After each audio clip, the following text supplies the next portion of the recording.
So వీని పేరు జోహర్ మిస్త్రీ. వీడు కాందహార్ ఏదైతే ఫ్లైట్ హైజాక్ చేసి దాదాపు 260 మంది ప్రయాణికులను ఇబ్బంది పెట్టే పరిస్థితి చేస్తే అప్పుడు మనకు భారత ప్రభుత్వం అప్పుడున్న ప్రభుత్వం టెర్రరిస్టులను విడుదల చేసి మనకు 'దురంధర్ 2' సినిమాలో చూపిస్తారు కదా! వన్ సినిమాలో. సో, వీడెవడైతే జోహర్ మిస్త్రీ ఉన్నాడో మోస్ట్ వాంటెడ్ టెర్రరిస్ట్ వీడు కూడా 2022లో కరాచీలో ఒక బండి మీద వచ్చి ఇద్దరు వీడిని చంపిపోవడం జరుగుతుంది. అసలు ఎవరు చంపిర్రు, ఎట్లా చంపిర్రు అనేది ఎవడికి తెలవదు. ఇప్పటి వరకు ఎవడు కనుక్కోలే కూడా. Yes. Khalistani commando force chief shot dead in Pakistan.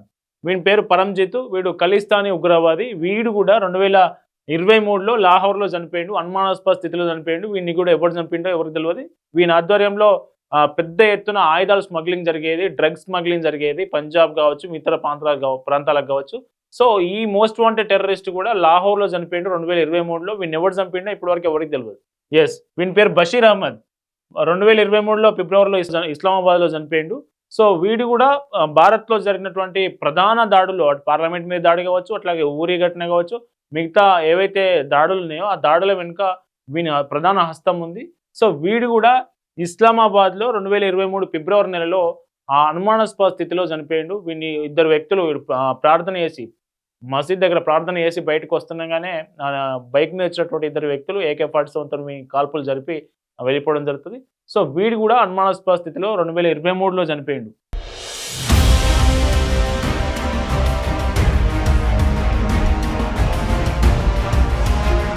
Yes, ఇక వీడు మోస్ట్ వాంటెడ్ టెర్రరిస్ట్. వీడు ఎవడైతే అబు కతల్, వీడు మోస్ట్ వాంటెడ్ టెర్రరిస్ట్ ఎవడైతే ఉన్నాడో వాని మేనల్లుడు. సో వీడు కూడా 2025 పంజాబ్లో, పాకిస్తాన్లో ఉన్నటువంటి పంజాబ్లో చనిపోవడం జరిగింది మార్చి 16వ తేదీన.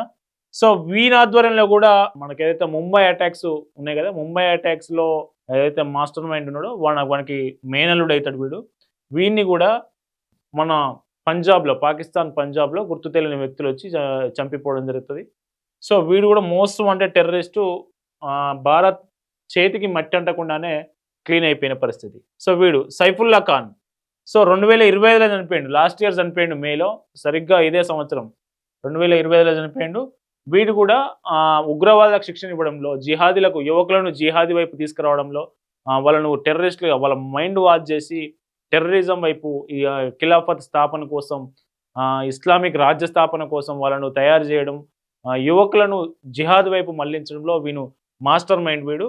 సో వీడు కూడా 2025 మే నెలలో సింధ్లో, పాకిస్తాన్లో ఉన్నటువంటి సింధ్ ప్రాంతంలో చనిపోవడం జరుగుతుంది. వీడు కూడా అనుమానాస్పద కాల్పుల్లోనే చనిపోవడం జరిగింది.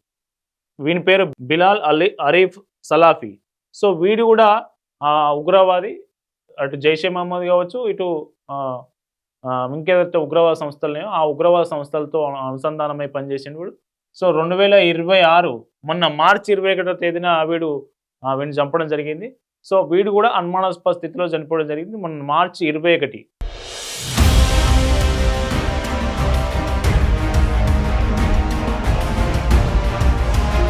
సో మహమ్మద్ తాహిర్ అన్వర్ మార్చి 31 రోజు చనిపోయాడు. మొన్న లాస్ట్ మంత్ 31 రోజు చనిపోయాడు. సో వీడు కూడా ఏదైతే ఉగ్రవాద సంస్థలో కీలకంగా పనిచేసినటువంటి వ్యక్తి. వీడు కూడా మొదటి నుంచి ఇప్పుడు దాదాపు 70 ఏళ్ల వయసు ఉన్నటువంటి కురువృద్ధ ఉగ్రవాదిని గుర్తు తెలియని వ్యక్తులు చంపేయడం జరిగింది మొన్న మార్చి 31వ తేదీన. అమీర్ హంజా. సో వీడు కూడా మోస్ట్ వాంటెడ్ టెర్రరిస్టు. వీని లాహోర్లో చంపేయడం జరిగింది మొన్న అనుమానాస్పద స్థితిలో వీడు కూడా చనిపోవడం జరిగింది. సో ఇప్పుడు మౌలానా సల్మాన్ అజహర్. సో ఈరోజు నిన్న చనిపోయినటువంటి వ్యక్తి జైషే మహమ్మద్ టాప్ కమాండర్ వాడు. సో వాడిని నిన్న చంపారు. ఇవాళ రోజు అంత్యక్రియలు జరగబోతా ఉన్నాయి.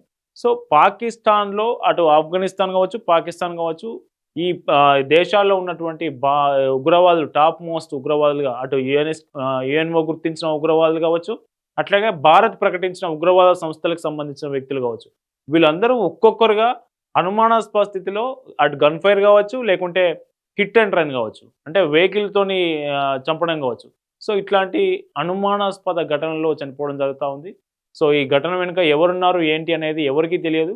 సో చాలాసార్లు పాకిస్తాన్ ఉగ్రవాద సంస్థలు కావచ్చు, పాకిస్తాన్ ISI కావచ్చు, పాకిస్తాన్ ఆర్మీ కావచ్చు, భారత్ ఏజెంట్, ఇంటెలిజెన్స్ ఏజెంట్లే ఉన్నారు, రా ఏజెంట్లే ఉన్నారు వీళ్ళ వెనుక అనేది చాలాసార్లు ఆరోపించినప్పటికీ భారత్ మాత్రం వాటన్నిటినీ ఖండించి సో ఆ హత్యలకు మాకు సంబంధం లేదన్నట్టుగానే స్పష్టం చేస్తూ వస్తున్నది.